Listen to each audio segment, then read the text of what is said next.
7-ci təhrif iddiası. Xanım Ayşənin müshəfində artıqlıq. Xanım Ayşə, Peyğəmbərimizin xanımı, deyir, onun bir müshəfi var idi. O müshəfdə artıq ayə və surələr var idi. Peyğəmbər vəfatından sonra oxumuşuq da biz, müshəflər yazdılar, müəyyən məntəqə göndərirdilər. Hər bir şəxsə ki, öz adına filan kəsin müshəfi, burada oxumuşuq, filan kəsin müshəfi yazırdılar, saxlayırdılar. Onların biri də Ayşənin müshəfi idi. Bu da yazmaq istəyir ki, bəs qalsın özündə də Quran. Ki, güya, bax bu güyadır burada. Yəni ki, dəqiq bilinmir. O adına söz çıxarırlar xanımın. Güya təqazı etdi ki, nüsxələrin birinin üzündən köçürsünlər, buna bir nüshəf versinlər, Quran versinlər. Və gördük ki, sonra orada müəyyən bir dəyişikliklər var.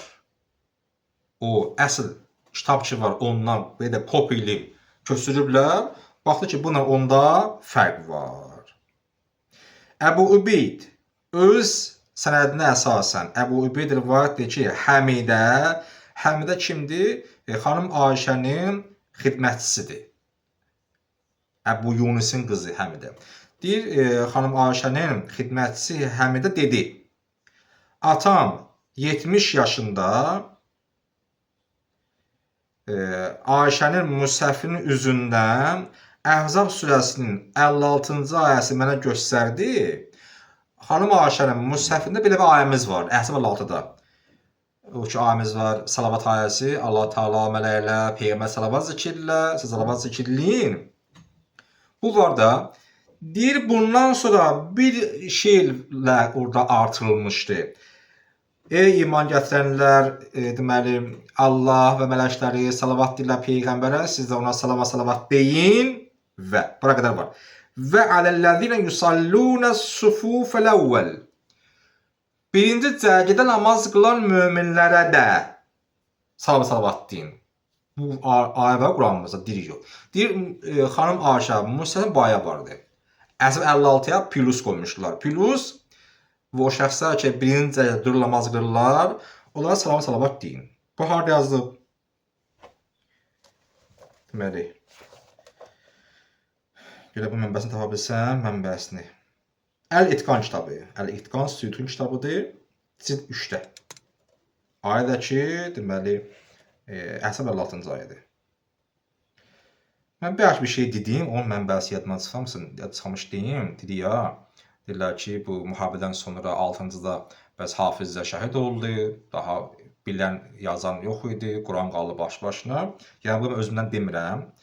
Müntəxəbi, deməli, Kənzul Əmmal, Müsnəd-i Əhmədin haşiyəsində. Müsnəd-i Əhmədin haşiyəsində Kənzul Əmmalın Müntəxəbi, seçilmişləri kitabı, cild 2 səhifə 50. Qadirəm buna. Deyirlər ki, bəli, xanım Ayşə müshəfində Əhzab 56-ya bir dənə bir ayə artırılıb.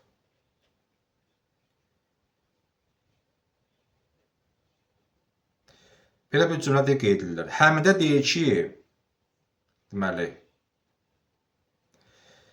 Osman Quranları birə yığanda, təbii ki, orada müəyyən bir çoxalmalar filanlar var idi, o məlum. Rəvayət olunmuşdu ki, amma deyir, mən deyir, dəqiq bilmirəm. Özünə məxsus Ayşənin özünə məxsus müshəfi olub yoxsa yox. Atam mənə ki, mən Ayşə xanım müshəfindən köçürdəndə, Quran-Kərim oxuyanda orada ayəni mən gördüm. Amma deyir, mən Ayşə xanım müshəfindir olmasını mən deyir, dəqiq bilmirəm. Bunun əlavə, burada nələr var? Həm deyir, bu ayənin də baxında görkəminə, cümləsinə, sanki o orada birinci cərgəyə salavat göndərir. Belə detski söhbətdir də. Bu cümlə gəlsin, ayə ünvanında olsun. Baxanda ayə, sanki ona ayə iyi gəlmir. Bu da insan da anlaya bilir. Bu 7